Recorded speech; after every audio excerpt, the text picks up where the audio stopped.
ناظرین، HRTV کے ساتھ میں ہوں آپ کا میزبان فیضان شاہ۔ آج ہم حاضر ہوئے ہیں ایک بہت ہی اچھی موٹیویشنل سٹوری کے ساتھ، جس میں ہمارے ساتھ موجود ہیں ایڈوکیٹ پرویز احمد ہاشمی صاحب۔ یہ ایک ایسے پرسن ہیں کہ جنہیں ہم کہہ سکتے ہیں these are the person who are introducing the real face of Pakistan. یہ ایک ایسے پرسن ہیں جو کہ غریب، غرباؤں اور مستحق افراد کے لیے فری کیسز لڑتے ہیں، اور ایون کہ پیٹرولنگ کا خرچہ بھی یہ خود سے کرتے ہیں۔ اور کیونکہ انہوں نے خود ایک سفر جو اپنا شروع کیا تھا وہ ایک غربت سے سفر شروع کیا تھا، انہوں نے محنت مزدوری کر کے اپنی ایک تعلیم مکمل کی، اپنے خواب کو اچیو کیا۔ تو ان کا خواب تھا کہ he want to be a liar. تو انہوں نے اس سفر کے دوران انہوں نے مزدوری کی، محنت کی۔ ان کا تعلق ایک بالکل عام سے گھرانے سے تھا، لیکن انہوں نے ہمت نہیں ہاری، اپنے ڈریم پہ فوکس کیا، اور آج انہوں نے اپنا ڈریم اچیو کر لیا ہے۔ تو آئیے ہم ان سے پوچھتے ہیں کہ کیا وجوہات ہیں کہ یہ ان لوگوں کا کیسز فری لڑتے ہیں، تو ان لوگوں کی مدد کرتے ہیں۔ تو آئیے ہم ان سے جانتے ہیں وہ کیا وجوہات ہیں۔ جی شکریہ۔ چونکہ فیضان بھائی، معاشرے میں محرومیاں بہت زیادہ ہیں۔ جو جسٹس سسٹم کے ریلیٹڈ جو محکمے ہیں وہ عام آدمی کی ایسے داد رسی نہیں کرتے جیسے کرنی چاہیے۔ تو اس میں جو ہے نا بہت ساری جو ہے نا وہ کام کرنے کی ضرورت ہے، بہت ساری ترامیم کی ضرورت ہے، بہت ساری تبدیلیوں کی ضرورت ہے۔ ایک عام بندے کو ایک ایسے ہی جاتے کہ اگر وہ کہے کہ عام آدمی ہوں، وہ تھانہ میں جائے، کچہری میں جائے، تو اسے انصاف لینا بڑا مشکل ہے۔ تو میں نے چونکہ وہ محرومیت دیکھی ہیں، میں نے غربت دیکھی ہے، میں نے وہ حالات دیکھے ہیں، تو اللہ پاک نے مجھے یہ موقع دیا ہے۔ تو میں نے بالکل حقیقت میں میں نے یعنی کہ بہت سے لوگوں کے کام فری آف کاسٹ کیے ہیں، اور اب بھی ہمارے دروازے کھلے ہیں، ہمارا آفس کھلا ہے۔ آپ کے اس پلیٹ فارم کے وساطت سے میں لوگوں کو یہ پیغام دینا چاہتا ہوں کہ جو بھی مستحق ہیں، نادار ہے، غریب ہے، جو کہ اخراجات نہیں اٹھا سکتا، جو بھاری فیسیں نہیں دے سکتا، ہم اس کے لیے ہر وقت حاضر ہیں۔ اس کے ساتھ کچھ زیادتی ہوئی ہے، اس کو انصاف کے حصول میں کوئی مشکلات کا سامنا ہے، تو ضرور ہم سے رابطہ کریں۔ انشاءاللہ العزیز ہم ان کا ضرور ساتھ دیں گے، اور وہ انصاف کے حصول کے لیے ہم ان کے بھرپور کوشش کریں گے۔ تو آپ کچھ اپنی فیملی بیک گراؤنڈ کے بارے میں بتائیں کہ آپ نے کہاں سے تعلیم حاصل کی، اور آپ کو یہ ویژن کہاں سے ملا کہ آپ کو ایک لائر بننا چاہیے؟ جی بالکل ایسے ہی ہے جی۔ میں 84 میں جو تھے وہ ابا جی جو تھے وہ پاک آرمی میں سروس کرتے تھے، وہاں سے انہوں نے پینشن لی، تو ان کا خیال تھا کہ وہ وہیں کراچی میں ہی سیٹل ہو جائیں گے، لیکن وہاں کچھ ایسے حالات پیدا ہوئے، انہوں نے فیصلہ کیا کہ وہ پنجاب آئیں گے۔ تو پنجاب یہاں ضلع ٹوبہ میں آ کے سیٹل ہوئے، وہاں سے پھر جھنگ آ گئے۔ یہاں آنے کے بعد جو ہے وہ معاملات جو ہیں وہ والد صاحب کے وہ مالی حالات ٹھیک نہیں تھے کہ وہ مزدوری میں چلے گئے، ہمیں بھی جانا پڑا۔ تو والد صاحب جو ہیں وہ وفات پا چکے ہیں، والدہ ہیں، 5 بھائی ہیں، 3 بہنیں ہیں۔ تو ایسے ہی جو ہے وہ سٹرگل کرتے رہے۔ سٹرگل کے دوران ہی اللہ پاک نے یہ موقع دیا، تو اس موقع کو میں نے اویل کیا، کوشش کی، تو الحمدللہ کہ آج میں نے اپنا ڈریم جو ہے وہ پا لیا ہے۔ تو سر، آپ کو اس سارے سفر کے دوران کن کن مشکلات کا سامنا پیش آیا؟ فیضان صاحب، مشکلات تو بہت سی آئی ہیں، اور ایسی مشکلات آئی ہیں کہ رونگٹے کھڑے ہو جاتے ہیں کہ وہ مشکلات آئیں، اور اللہ پاک نے وہ کیسے حوصلہ دیا ہمیں کہ ہم نے اس پر قابو پایا۔ تو یہ میں نے 1991 میں میں نے government high school college road Jhang سے میٹرک کیا تھا۔ اس کے بعد پھر تعلیم نہیں جاری رکھ سکا، والد صاحب مزدوری میں تھے، ہم بھی مزدوری میں چلے گئے، ایک طویل عرصہ مزدوری میں رہے۔ اسی دوران شادی ہو گئی، تو ازدواجی ذمہ داریاں بھی آ گئیں۔ تو پھر والد صاحب نے ایک دفعہ مجھے کہا کہ آپ کو میں ڈسٹرکٹ کورٹس میں اپنے ایک دوست ہیں وکیل، ان کے پاس چھوڑ دیتا ہوں، تو آپ وہاں جا کر انہیں اسسٹ کریں، ان کے ساتھ کام کریں بطور کلرک۔ تو انہوں نے مجھے وہاں چھوڑ دیا۔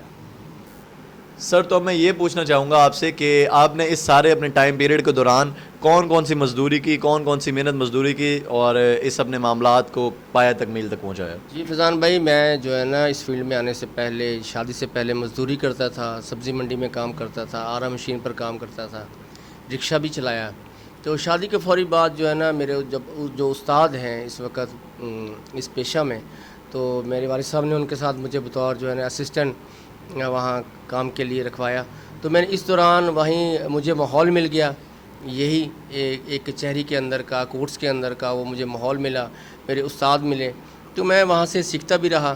تو یہ وہیں سے مجھے اللہ پاک نے ایک اتنی ارننگ دی کہ اس سے میرا گزارا ہوتا تھا، بچوں کو کھانا کھلاتا تھا، بچوں کی ضروریات پوری ہوتی تھی، اور وہیں سے جو ہے میرے تعلیمی اخراجات جو ہیں وہ نکل آتے تھے. تو وہیں سے موٹیویشن ملی کہ مجھے بھی وکیل ہونا چاہیے. تو اس ماحول میں رہتے ہوئے میں نے جو ہے نا وہ جو پیسہ اکٹھا کیا، جو بھی کمایا وہ میں نے اپنے آپ پر خرچ کیا. سر میں آپ سے یہ پوچھنا چاہوں گا کہ آپ نے ان مشکلات کے باوجود، ان جو مزدوریاں کی، جو مشکلات کی، ان کے بعد آپ نے اپنا تعلیمی سلسلہ کب شروع کیا اور کیسے شروع کیا؟ کس یونیورسٹی سے آپ نے سارے LLB کی ڈگری کمپلیٹ کی؟ شادی کو اس وقت تقریباً ہو چکے تھے 9-10 سال. آج سے تقریباً 10 سال پہلے کی بات ہے. بچے بھی تھے ماشاءاللہ الحمدللہ، 2 بیٹیاں تھیں 2 بیٹے تھے. تو دوبارہ میں نے تعلیمی سلسلہ جوڑا، موقع ملا تو میں نے اپنے آپ کو بیک اپ کیا کہ مجھے پڑھنا چاہیے، آگے اپنا تعلیمی جو ہے وہ معیار بڑھانا چاہیے. تو میں نے دوبارہ سٹارٹ کیا. دوبارہ میں نے پھر جو ہے نا وہ انٹر کیا. انٹر کرنے کے بعد میں نے گریجویشن کی ڈگری حاصل کی. گریجویشن کی ڈگری ابھی میں 4th ایئر میں تھا گریجویشن کی ڈگری میں. تو جو میرا رائٹ ہینڈ تھا وہ کام کرنا چھوڑ گیا تھا، کیونکہ میں شروع سے ہی رائٹ ہینڈ سے کام کرتا تھا، رائٹ ہینڈ سے لکھتا تھا. تو لکھ کر ایسا ہوا کہ جو ہے نا وہ میرے رائٹ ہینڈ نے کام چھوڑ دیا. ایک دفعہ ایسے حوصلہ ٹوٹا مجھے کہ مجھے یوں لگا کہ نا اب مجھے یہ کام نہیں کرنا چاہیے یا مجھ سے ہوگا نہیں، کیونکہ قلم پکڑتا تھا تو وہ گر جاتی تھی، وہ لکھ نہیں سکتا تھا. تو پھر ایک دوست نے مجھے کہا کہ آپ نا لیفٹ ہینڈ سے شروع کریں لکھنا. بڑی مشکل تھی لیکن بہرحال میں نے وہ لیفٹ ہینڈ سے کام کرنا شروع کیا. تو الحمدللہ میں نے پھر جو گریجویشن کے جو ایگزام تھے وہ میں نے لیفٹ ہینڈ سے دیے. پھر اس کے بعد میں نے لاء کی ڈگری جو ہے اس کے لیے میں نے BZU ملتان میں اپنا جو ہے ایڈمیشن کروایا. وہاں سے اسی طرح میں یعنی کہ میں نے لاء کی ڈگری حاصل کی. اس دوران میں ابھی 2nd ایئر میں تھا، ابھی رزلٹ آیا تھا 2nd ایئر کا، تو مجھے ہارٹ اٹیک ہو گیا. ہارٹ اٹیک بڑا سویئر تھا. مجھے ایمرجنسی میں لے جایا گیا وہاں DHK ہاسپٹل میں. وہاں مجھے ایمرجنسی ٹریٹمنٹ کی گئی، وہاں جان بچ گئی. پھر میں سیریس ہوا، پھر زیادہ تکلیف ہوئی تو پھر میں ملتان ایڈمٹ ہو گیا. وہاں کارڈیولوجی ہے، چودھری پرویز الہی کے نام کے ایک ہاسپٹل ہے، وہاں 3 دن ایڈمٹ رہا. وہاں ایک دفعہ بالکل ہی انکانشیس ہو گیا. تو انہوں نے ڈاکٹرز نے کہا کہ بہت سیریس حالات ہیں. اللہ پاک نے پھر مہربانی کی، وہاں سے سروائیو کیا. تو سروائیو کرنے کے بعد 1 سال میں چلنے پھرنے سے بالکل قاصر رہا، بالکل جسمانی طور پر کمزور ہو گیا. تو پیٹ میں ہر وقت تکلیف رہتی تھی، میں پتہ نہیں چلتا تھا یہ کیا ہو رہا ہے کیا نہیں ہو رہا. بڑی میں نے ادویات کھائیں، بڑا میں نے چیک اپ کروایا، کوئی نہ پتہ چلا. پھر ایک دن جو ہے وہ ایک ڈاکٹر صاحب میں دوبارہ مجھے تکلیف ہوئی، سول ہاسپٹل لے جائے گا.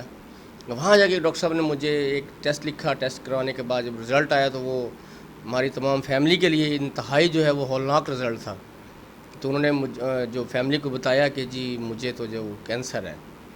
تو جب ان کو پتہ چلا، مجھے پتہ چلا، یہ ابھی میں 3رے سال میں تھا، ابھی ایگزام نہیں ہوئے تھے پارٹ 3rd کے. تو بالکل میں یعنی کہ بیماری کی وجہ سے لاغر ہو گیا تھا. میری حرکت جو ہے وہ ختم ہو گئی تھی، میں بالکل چارپائی سے لگ گیا تھا. بیماری جو ہے وہ بہت زیادہ بڑھ گئی تھی. تو پتہ چلا کہ بہت مہنگا علاج ہے، وہ ہم افورڈ نہیں کر سکتے. بڑی مشکلات آئیں، ادھر سے ایگزام آ گئے، ادھر سے بیماری بہت زیادہ بڑھ گئی. تو میں نے ایک دفعہ اپنی مسز کو کہا کہ اب میں یہ اچیو نہیں کر سکتا، میرے لیے بہت مشکل ہے. اب میری بیماری اتنی خطرناک ہے کہ اگر میں کر بھی لوں تو پتہ نہیں مجھے یہ موقع ملے گا کہ نہیں ملے گا کام کرنے کا، زندہ رہوں گا کہ نہیں رہوں گا. تو مجھے اس وقت میری وائف نے مجھے بیک اپ کیا، حوصلہ دیا کہ نہیں، جو بھی حالات ہوں، جیسے بھی ہوں، جو کچھ بھی ہو زندگی کے ساتھ، آپ نے ایگزام میں جانا ہی جانا ہے. آپ نے ضرور وہاں کوشش کرنی ہے. آپ اپیئر ہوں، رزلٹ اللہ پاک کے ہاتھ میں. پھر اسی بیماری کی حالت میں ملتان چلا گیا، وہاں ماموں رہتے تھے. والدہ بھی میرے ساتھ چلی گئیں، وہ مجھے کیئر کرتی تھیں، رات کو میڈیسن دیتی تھیں، آگ جلاتی تھیں، سردی تھی بہت زیادہ، پرہیزی کھانا دیتی تھیں کیونکہ میں عام کھانا کھا نہیں سکتا تھا، تکلیف بڑھ جاتی تھی. تو ایک میرا کزن تھا، وہ مجھے چھوڑ کے آتا تھا بائک پہ، بہت دور تھی یونیورسٹی. تو وہ بڑی سخت حالات میں میں نے پارٹ 3rd کے ایگزام دیے. تو وہ الحمدللہ جو ہے وہ کامیاب ہوئے. تو ایگزام کا رزلٹ آنے سے پہلے مجھے پھر ڈاکٹر صاحب نے لکھا کہ آپ کے پاس ٹائم بہت کم ہے، آپ کا آپریٹ ہوگا، اگر آپ آپریٹ نہ کروایا تو آپ جو ہے وہ سروائیو نہیں کر سکتے. تو اس کے لیے بڑے بھاری اخراجات تھے، ہمارے لیے بڑے بھاری اخراجات تھے، 5 لاکھ کے قریب اخراجات تھے. تو وہ پھر ایسے ہی تمام بہن بھائیوں نے، دوستوں نے مجھے ہیلپ کی، پیسہ اکٹھا کیا. تو وہاں پہ پھر ایک ڈاکٹر صاحب ہیں پرائیویٹ ملتان میں، انہوں نے مجھے جو ہے وہ میرا آپریٹ کیا. آپریٹ کرنے کے چند ہی دن بعد جب میں گھر شفٹ ہوا تو چند دن بعد رزلٹ آیا تو الحمدللہ میں LLB کوالیفائی کر چکا تھا. سر آپ کو اس سارے حالات میں اتنی مشکلات کا سامنا کرنا پڑا لیکن آپ نے اس گول کو اچیو کیا. اس گول کو اچیو کرنے کے دوران کچھ ایسے افراد جو فیملی کے ممبر نہ ہوں, مطلب دوست احباب جنہوں نے آپ کا ساتھ دیا ہو؟ جی بالکل ایسے ہے جی. فیملی کے علاوہ میرے 2-3 دوست ایسے ہیں جنہوں نے مجھے بڑا حوصلہ دیا, اور ان کی حوصلہ افزائی کی وجہ سے, ان کی موٹیویشن کی وجہ سے مجھے جو ہے نا میں یہاں تک پہنچنے میں کامیاب ہوا. تو سر آپ آج کل کے نوجوانوں کو کیا پیغام دینا چاہیں گے کہ وہ کس بات پر فوکس کریں کہ اپنے ڈریمز کو اچیو کرنے میں ان کو کوئی رکاوٹ نہ آئے اور وہ اپنے ڈریم کو ایزیلی اچیو کر سکیں؟ جی فیضان بھائی, اس میں جو ہے نا نوجوانوں کو یہ پہلے پتہ ہونا چاہیے کہ آپ کی کامیابی میں کیا چیز جو ہے نا وہ کردار ادا کرتی ہے. تو کچھ نوجوان سمجھتے ہیں کہ ہمارے پاس نالج ہونا چاہیے, کچھ سمجھتے ہیں اسکل ہونی چاہیے, کچھ کہتے ہیں ویژن ہو آپ کے پاس, کچھ کہتے ہیں کہ جی آپ کے پاس پرسنالٹی گرومنگ ہو, آپ کی کمیونیکیشن اسکل اچھی ہو. تو یہ نا نوجوانوں کو اس بات کا پتہ ہونا چاہیے کہ کون سی چیز ہے جو آپ کو موٹیویٹ کرتی ہے. تو آپ سب سے پہلے جب بھی کسی فیلڈ میں آئیں تو آپ جو ہے نا اپنے آپ ایک ڈریم سیٹ کریں, ایک خواب دیکھیں. آپ جب خواب دیکھیں گے نا وہ خواب آپ کو خود بخود لے کر چلے گا, وہ ڈریم آپ کو لے کر چلے گا آپ کی منزل کی طرف. تو آپ اس ڈریم جب دیکھیں تو آپ جو ہے نا منزل پر نظر رکھیں. جب آپ کی نظر منزل پر ہوگی تو بس پھر آپ اپنا قدم بہ قدم چلتے رہیں, ایک ایک قدم چلیں, نہ دوڑ سکیں چل لیں, نہ چل سکیں تو رینگ لیں, لیکن بہرحال اپنی جو ہے نا موومنٹ ضرور جاری رکھیں. آپ کا رویہ جو ہے وہ آپ کو کامیاب یا ناکام کرتا ہے. اپنا ایٹیچیوڈ مثبت رکھیں, مثبت سوچ رکھیں اور اپنی محنت جاری رکھیں. اپنی منزل پر فوکس کریں, اپنا ایک ڈریم سیٹ کریں اور اس پہ جو ہے نا کام کرنا شروع کر دیں. تو ایک بڑے آدمی کو میں نے سنا تھا کہ اگر آپ نے کامیاب ہونا ہے کیسے بھی حالات ہوں, تو انہوں نے مجھے بتایا تھا کہ if you are in a hell, کہ اگر آپ جہنم میں بھی ہیں then you are keep going keep going keep going. آپ اپنا سفر جاری رکھیں, کبھی بھی مت رکیں. آپ سفر جاری رکھیں گے آپ ایک نہ ایک دن جہنم سے بھی نکل جائیں گے. تو ایسے ہی ہے نوجوانوں کے لیے یہ میرا پیغام ہے, ڈریم سیٹ کریں, ڈریم پر فوکس کریں, اپنا ویژن بڑا کریں اور محنت کریں, ثابت قدم رہیں, کبھی بھی پیچھے نہ ہٹیں. Never give up, never ever give up, کبھی بھی نہ چھوڑیں. انشاءاللہ تعالیٰ جو آپ خواب دیکھیں گے وہ ضرور پورا ہوگا. ماشاءاللہ بہت اچھی بات کی ہے کہ کبھی بھی کسی بات, کبھی بھی آپ نے کوئی اگر خواب دیکھا ہے تو اس کو کبھی گیو اپ نہ کریں. تو he is the real face of Pakistan. ہمیں یہ بتائیں کہ آپ اپنے وکلا بھائیوں کو اس بارے میں کیا پیغام دینا چاہیں گے؟ جی ایک وکیل جو ہوتا ہے نا وہ معاشرے میں قانون و انصاف کو قائم رکھنے کا نا ایک استعارہ ہوتا ہے. ایک وکیل ہی ہے جو ایک عام آدمی جسے فوری اپروچ کر سکتا ہے. یہ وکیل ہی ہے جس کے دروازے پر آتے ہوئے کوئی آدمی ہچکچاتا نہیں ہے. یہ ایک وکیل ہی ہے جو ایک عام آدمی کی انگلی پکڑتا ہے, اس کا بازو تھامتا ہے, اس کا ہاتھ پکڑتا ہے اور اسے انصاف کے سب سے بڑے دروازے تک لے جاتا ہے اور انصاف کے حصول کے لیے اس کی بھرپور کوشش کرتا ہے. تو جو وکلا ہیں یہ بڑا ہی قابل عزت اور بڑا معزز پیشہ ہے. ہمیشہ جو وکلا ہیں وہ رول آف لاء کی عملداری کے لیے کام کرتے ہیں اور قانون اور انصاف کی جو عملداری ہے, جو قانون انصاف کو سوسائٹی میں, معاشرہ میں قائم رکھنے کے لیے جتنا بڑا کردار وکیل کا ہے اتنا بڑا کردار شاید ہی کسی اور محکمے کا یا کسی اور شخصیت کا ہو. تو انتہائی بہت ہی کم اخراجات میں ایک عام ادارہ, چونکہ بدعنوانی ہے معاشرے میں, یہ بدقسمتی ہے, ہم کسی کو بلیم نہیں کرتے, ہم نہ کسی پر الزام لگاتے ہیں, چونکہ من حیث القوم ایک معاشرہ میں یہ ایک پایا جاتا ہے کہ عام آدمی جب جاتا ہے اس کا میرٹ پر کام ویسے نہیں ہوتا جیسے وہ چاہتا ہے. تو بہت سے لوگ ہوتے ہیں جو راستے میں بدعنوانی کا, رشوت خوری کا جو ہے وہ بازار گرم کرتے ہیں, لیکن ایک وکیل ہے جو بہت ہی مناسب اور بہت ہی جائز سے معاوضہ میں اس کو جو ہے وہ انصاف دلاتا ہے. اور یہ بھی دیکھیں یہ بہت بڑا پیشہ ہے کہ ایک عام آدمی کے لیے آپ اس کی آواز بنتے ہیں, نہ کہ آواز بنتے ہیں بلکہ آپ پریکٹیکل اس کے لیے کام کرتے ہیں. تو میں نوجوان وکلا سے اور تمام وکلا سے یہی پیغام دوں گا کہ دل لگی کے ساتھ کام کریں, بڑا قابل عزت پیشہ ہے, عام لوگوں کا ساتھ دیں اور انصاف کے حصول کے لیے بھرپور کوشش کریں.